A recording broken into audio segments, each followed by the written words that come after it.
Hello दोस्तों, स्वागत है आपका हमारे YouTube channel creative art study में। आज का हमारा टॉपिक है वर्ण या कलर्स। इससे पहले भी मैंने कुछ वीडियो अपलोड किए हैं। अगर आपने वो वीडियो ना देखे हो तो मेरी प्लेलिस्ट में जाकर आप देख सकते हैं चित्रकला के तत्व।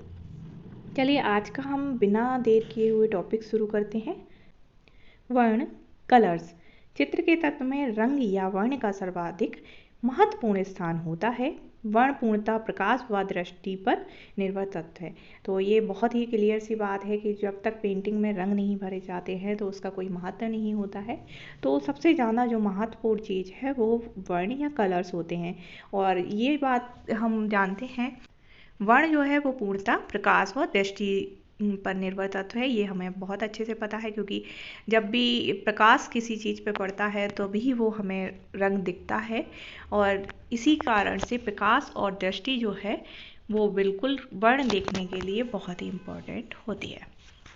भौतिक शास्त्रीय नियम के अनुसार प्रकाश किरणें पदार्थ पर पड़कर होने के पश्चात पुनः परावर्तित होकर प्रकाश को वापस कर देती हैं। जो प्रकाश पदार्थ से वापस आता है उसी में उसका वर्ण तथा अन्य गुण होते हैं, जो दर्शक के अक्षपटल पर पड़ते हैं और वस्तुएं रंगीन दिखाई देती हैं। अक्षपटल के पास ही स्थित शलाकाएं व शंकु नाम की सूक्ष्म तंतु ग्रंथियां होती हैं, जिनके द्वारा हम वस्तु से परिवर्तित प्रकाश तरंगों से वस्तु के वर्ण का ज्ञान करते हैं। ये क्लियर है। यहाँ पर देखिए कुछ चीज़ें बताई गई हैं, जैसे भौतिक शास्त्रीय जो नियम है उसके द्वारा बताया गया है कि जब भी कोई प्रकाश की किरण सनलाइट जो है वो किसी वस्तु पर पड़ती है, उसके द्वारा जो रिफ्लेक्ट होती है लाइट, उसी लाइट से जो कलर मिलता है उसी को वर्ण कहा जाता है।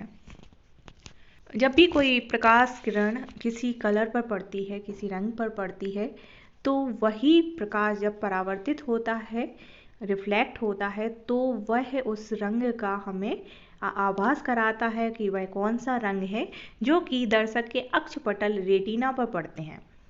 आप देखते होंगे रेटिना में जो हमें रिफ्लेक्ट कलर होगा वही हमें उसी रंग की जो है चीज़ें दिखाई देती हैं। आँखों में अंदर जो हमारी दो टाइप की ग्रंथियाँ होती हैं, उनमें होती हैं शलाकाएँ रोड्स व शंकु जो कोन कहलाते हैं। ये दो तरीके की ग्रंथियाँ जो हैं अंदर होती हैं और इन्हीं के द्वारा जो है हमें कलर्स का ज्ञान होता है।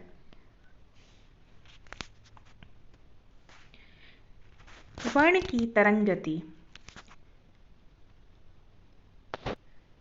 प्रत्येक वर्ण की तरंग की अपनी निश्चित लंबाई होती है और जितनी अधिक लंबाई होती है उतनी ही उसकी चाल शीघ्र होती है। सूर्य की किरणों में 7 चाक्षुष वर्ण विबग्योर, जिन्हें हम प्रिज्म की सहायता से देख सकते हैं, विभिन्न अनुपातों में मिलकर सफ़ेद रंग बनाते हैं। इस वर्ण क्रम में बैगनी, वायलेट, नील, इंडिगो, नीला, ब्लू, हरा, ग्रीन, पीला, येलो, नारंगी, ऑरेंज तथा लाल, रेड, ये 7 रंग होते हैं।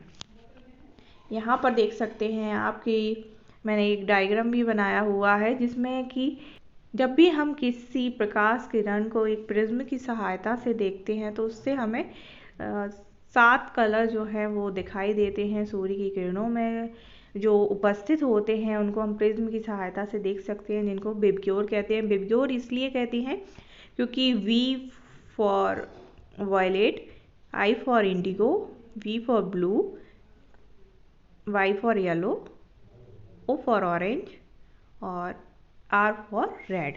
ये जो 7 कलर्स हैं इनको नाम दिया गया है विबग्योर, जो कि प्रकाश में उपस्थित होते। चलिए आगे बढ़ते हैं। वर्ण का अध्ययन। देखिए अब हम बात करते हैं वर्ण के अध्ययन के बारे में कि वर्ण का अध्ययन किस तरीके से हम कर सकते हैं। तो पहला यहाँ पर है भौतिक विज्ञान, दूसरा है शरीर विज्ञान, तीसरा है मनोविज्ञान और चौथा होता है रसायन शास्त्र। इनके द्वारा जो है हम वर्ण का अध्ययन करते हैं। 4 तरीके हैं जिससे हमें वर्ण के बारे में जानकारी मिलती है। ये आप सब एग्ज़ाम के लिए अच्छे से पढ़ लीजिए, क्योंकि इन्हीं टाइप के क्वेश्चन जो है किसी भी एग्ज़ाम में आ सकते हैं। अब बात करते हैं हम वर्ण के गुण। तो वर्ण के कितने गुण होते हैं, कौन कौन से होते हैं, यहाँ मैंने बताया है। 3 तरीके के जो हैं वो गुण पाए जाते हैं। पहला है रंगत, दूसरा है मान, तीसरा है सघनता। रंगत को रंग का नाम दिया जाता है या रंग के नाम से ही हम बोलते हैं। मान जो होता है रंग का जो है हल्कापन या गहरापन होता है। सघनता क्रोमा जो है रंग की शुद्धता के बारे में इसमें पता चलता है हमें। आगे बढ़ते हैं हम। आगे बढ़ते हैं वर्ण का वर्गीकरण, क्लासिफिकेशन ऑफ कलर्स। कला रचना के अंतर्गत होने वाले वर्ण प्रयोगों के आधार पर वर्ण वर्गीकरण को निम्न प्रकार से समझा जा सकता है। तो समझते हैं हम वर्ण कौन कौन से होते हैं। पहला होता है प्राथमिक अथवा मुख्य वर्ण, प्राइमरी कलर्स। मुख्य वर्ण 3 होते हैं। मुख्य रूप से अगर हम देखते हैं तो प्राइमरी कलर्स 3 होते हैं, जिसमें होता है लाल, पीला व नीला। ये पदार्थ पिगमेंट के रंग होते हैं। मुख्य रंग वे होते हैं जो किसी मिश्रण से नहीं बनाए जाते हैं। जो हमारे प्राइमरी कलर्स हैं रेड, येलो और ब्लू, ये तीनों कलर ऐसे कलर होते हैं जो किसी अन्य कलर को मिक्स करके इनको हम नहीं बनाते हैं, बल्कि ये जो मिश्रण से हमें अनेक रंगतें प्राप्त होती हैं। अगर हम इन तीनों कलर को मिलाते हैं तो इसमें हमें और बहुत सारे कलर जो हैं प्राप्त होते हैं। इन तीनों को मिला देने से धूमिल रंगत ग्रे प्राप्त होती है। अगर एक साथ हम इन तीनों कलर को मिला देते हैं तो मिट्टी जैसा या ब्राउन कलर जो है वो हमें प्राप्त होता है। द्वितीयक वर्ण, सेकेंडरी कलर्स, किन्हीं भी दो प्राथमिक रंगतों के मिश्रण से प्राप्त रंगत द्वितीयक रंगत कहलाती है। जैसे कि यहाँ पर दिया गया है पीला और जो लाल कलर है, इन दोनों को मिलाने से नारंगी कलर जो है बनता है। जब भी आप पीला और लाल रंग मिलाएंगे आपस में तो हमें कौन सा रंग प्राप्त होता है, नारंगी। इस तरीके क्वेश्चन जो है एग्जाम में आ चुके हैं। तो इस तरीके के क्वेश्चन के लिए आपको ज़रूरी है कि पूरा डिटेल में पढ़ें कि किस कलर को मिलाने से कौन सा कलर बनता है। पीला और नीला, इसको मिलाने से बनता है हरा कलर, और लाल और नीला कलर जो है उसको मिलाने से बनता है बैंगनी कलर। तो इस तरीके से जो है सेकेंडरी कलर बनते हैं। जब भी हम दो कलर मिलाते हैं, जैसे कि यहाँ 2 कलर दिए हुए हैं, जो प्राइमरी 2 कलर हम मिलाते हैं उनसे हमें सेकेंडरी कलर मिलते हैं, और सेकेंडरी कलर हैं नारंगी, हरा और बैंगनी।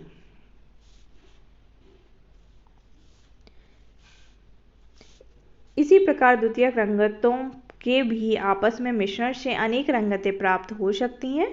वर्ण चक्र में इनकी स्थिति 2 प्राथमिक रंगों के मध्य होती है। ये भी हम क्लियर कर लेते हैं। जब भी कभी हमारा कलर का अगर हम देखते हैं, वर्ण चक्र जो होता है, कलर व्हील जिसको कहते हैं, उसमें जो भी कलर प्राइमरी कलर होते हैं उनके बीच का जो स्थान होता है उसमें हमारा सेकेंडरी कलर होता है। समीपवर्ती वर्ण, एनालॉगस कलर्स, एक प्राथमिक एवं एक द्वितीयक रंगत को मिलाकर समीपवर्ती वर्ण का निर्माण होता है। जैसे कि अभी हमने प्राइमरी कलर के बारे में पढ़ा कि एक रेड होता है, येलो होता है और ब्लू होता है। तो अगर इन कलर्स को हम सेकेंडरी कलर जैसे कि नारंगी, हरा और बैंगनी कलर, इनको अगर हम मिला दिया जाए तो इससे हमें कौन से कलर मिलेंगे, एनालॉगस कलर्स। इनमें एक ही श्रेणी या जाति के वर्ण विद्यमान होते हैं, जैसे पीला, पीला हरा, हरा। जैसे यहाँ पर एक टोन अगर हम ले लेते हैं जैसे प्राइमरी और सेकेंडरी की, तो एक प्राइमरी कलर में जो है पीला रंग आएगा हमारा। पीला रंग जो है वो प्राइमरी कलर हो गया हमारा, और हरा जो है वो सेकेंडरी कलर हो गया, और इन दोनों को मिलाने से जो बनेगा वो हमारा बनेगा पीला, हरा या लाइट ग्रीन कलर। सभी में पीले रंग की उपस्थिति है। इनके नाम ही इनमें मिश्रित रंगतों को स्पष्ट करते हैं।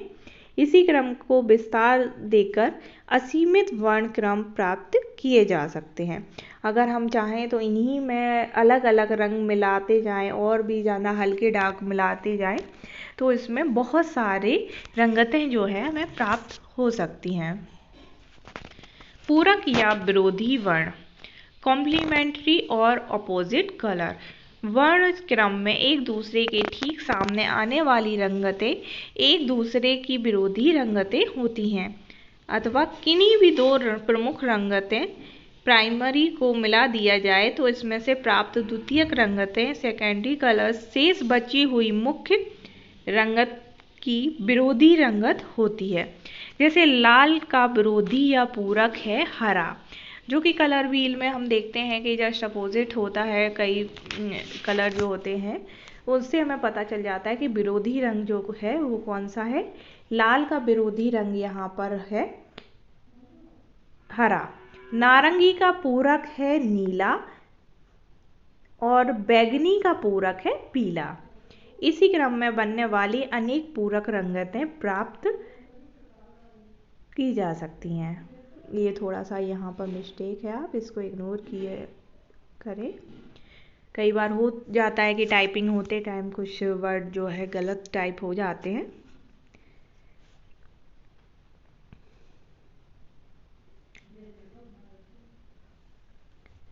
एकाकी वर्ण, मोनोक्रोम कलर्स। एक ही रंगत के विभिन्न रंगतों को एकाकी वर्ण की श्रेणी में रखा जा सकता है, जैसे नीला, हल्का नीला और गहरा नीला।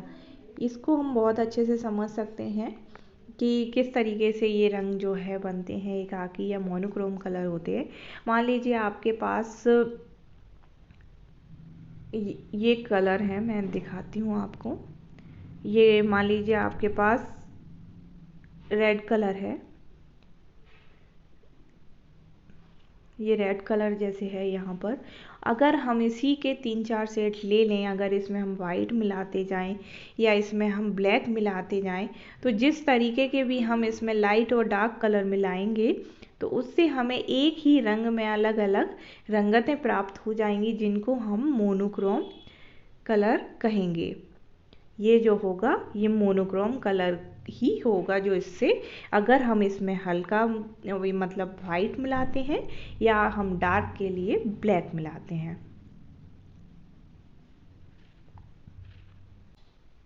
तटस्थ रंग, न्यूट्रल कलर्स। साधारणतः इन्हें अलग से रंगतों की श्रेणी में नहीं माना जाता, वरन इन्हें अन्य रंगों में मिलाकर उनकी अनेक हल्की व गहरी रंगतें प्राप्त की जाती हैं। वस्तुतः ये तटस्थ रंगों सभी रंगों के आधार है। ये जो तटस्थ रंग है इनमें 3 कलर होते हैं। पहला होता है सफ़ेद वाइट, और दूसरा होता है ब्लैक या काला, और तीसरा इसमें ग्रे कलर हो जाता है। इन तीनों कलर को जो है न्यूट्रल कलर कहते हैं, और जो अन्य रंग जो होते हैं उनमें इसको मिलाकर इसकी गहरी और हल्की तानें प्राप्त की जा सकती हैं। उष्ण तथा शीत वर्ण, वार्म एंड कूल कलर्स। जो रंग तीव्र होते हैं व जिन्हें अधिक देर तक देख नहीं सकते वे उष्ण रंग कहलाते हैं, जैसे पीला, नारंगी व लाल व इनसे बनने वाली रंगतें।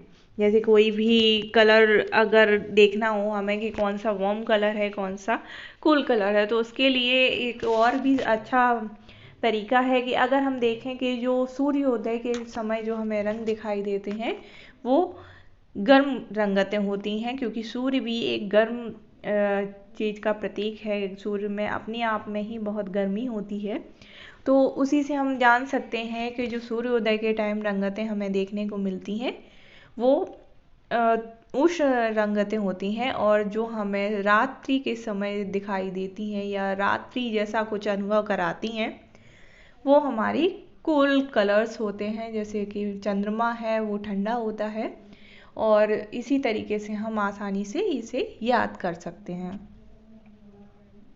जो रंग नेत्रों को शीतलता प्रदान करते हैं वे रंग शीत कहे जाते हैं। साधारणतः पृष्ठभूमि के लिए इन रंगों का प्रयोग किया जाता है।